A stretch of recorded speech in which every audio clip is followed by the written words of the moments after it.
Well folks, welcome to the next video in the series of buying vintage fishing reels. Okay, so just first off I'm just going to show you this. This is the ready for sale 60 yard which we showed you in an earlier video, and I was just going to show you the 80 yard. We've just acquired this 80 yard. In this particular case I've just done a handle repair and this is about to get painted. This particular 80 yard is in really good condition. If you look at the ratchet pawl, which is this piece here, there's very little wear on this. Very little wear, and it is a particularly nice one. We do sometimes get that. This particular reel has a nickel plated screw head, and at first I thought, well, maybe the nickel plated screw isn't original. But then if you look at the very top, there's just there the winding handle, which is made of wood, which means it's quite an early one. And also, also if you look at the back here, that's nickel plated too. So I actually think the nickel plated handles, the nickel plated screw is actually original in actual fact. But I just thought I'd show you the difference between the two reels. You know, this is a celluloid handle, which is probably later, like 1930s or something like that. If you look at the difference between there you go. There you can see the difference now between the 60 yard and the 80 yard. The way they've got the extra capacity is by making it wider. And that's quite clever really, because from a manufacturing point of view it means that they can use mostly the same parts. And they just have to make these tubes bigger. Okay, right, so that's that one over with. Alright, so next off in this little video we've acquired this Norman reel, which is in absolutely superb condition. There's virtually no damage to it at all. That's very nice. It's quite nicely made too. And I was just going to show you something about buying reels that you've got to watch out for. So here, this is the inside of the Norman reel, and you can see here that there's a slight problem when you're winding, and the reason is that that has come loose, and it actually comes quite a long way forwards if you look at the angle of it. So that needs to be re-riveted. That can be fixed, that's not a problem. It is otherwise quite a nice quality reel in the way it's been put together. There's Daiwa here, which in the last video I said was Japanese. Actually, in fact, it's Korean Daiwa. But Norman are obviously made by Daiwa.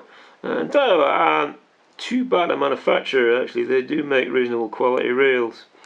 Now, this particular reel also came with a set of instructions, and also the original box. So this is quite a good one for collectors, for old vintage reels. Okay, so next off, I guess we've seen this one before in the last video. Essentially, this is the Daiwa 1050. Now, this particular reel had a sheared-off screw here. This is something you've got to watch out for. You know, people shear screws off. They don't know how to get them out, and then they cover them in glue. So this was covered in glue to hold it down. And one of the reasons I think why I got the thing cheap, because it was only like £3 or something like that. I should have always been about $14.99 or something like that. So what I've done is I've done a typical extraction job on this.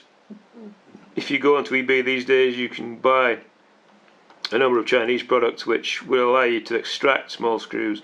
You can't seem to buy British made or American made screw extractors. I don't know why that is. It seems that the West now has forgotten its technology interest, you know, and it doesn't really make things like that anymore.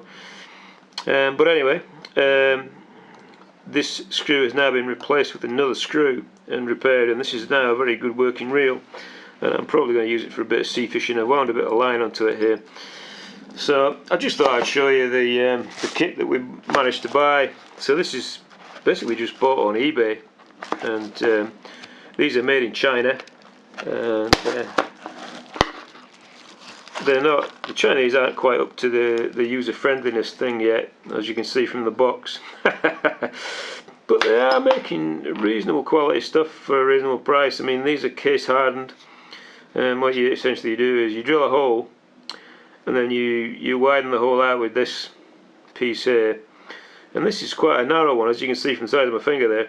And this was used to get that particular screw out. And then here you have a left-hand threaded piece, which is then used to put into the hole, turn left ways, and it grips the screw and pulls it out, and it came out quite effectively. So I think this whole thing cost me about £7 or something, which was kind of nice really. And there's no maker's mark on it, so you can tell it came from China. but the quality isn't bad, despite the poor ergonomics of the box. Anyway, I guess these products are actually probably designed for local companies in the UK and America to put their own logos on and claim it belongs to them. I think that's the idea, but anyway, that's how that was done. Okay, so this next little reel, this is an Alcock's Marvel. Alcock's Marvel, there you go. This is an adjustable drag reel. It's a little bit like the Bodex. It's probably a slightly higher quality, higher range reel. It's a narrow drum, as you can see there, and it has this fixed anti-line wear guide on it, which stops the cage getting worn away, which is some bit of a hazard with the zinc cast reels. This reel has a Slater latch inside, and it looks pretty good inside. And I think this will turn into a really nice project. When it's done, it will be really sweet looking. So that's an Alcock's Marvel, which has just come in, and that'll be for sale later on. Okay, so just here we have quite an unusual fly reel, which I haven't had a chance to really look at in any detail yet. It's like a green coloured anodised aluminium, which probably means it dates to around the 1970s or so, because that's when this kind of finish started to come out.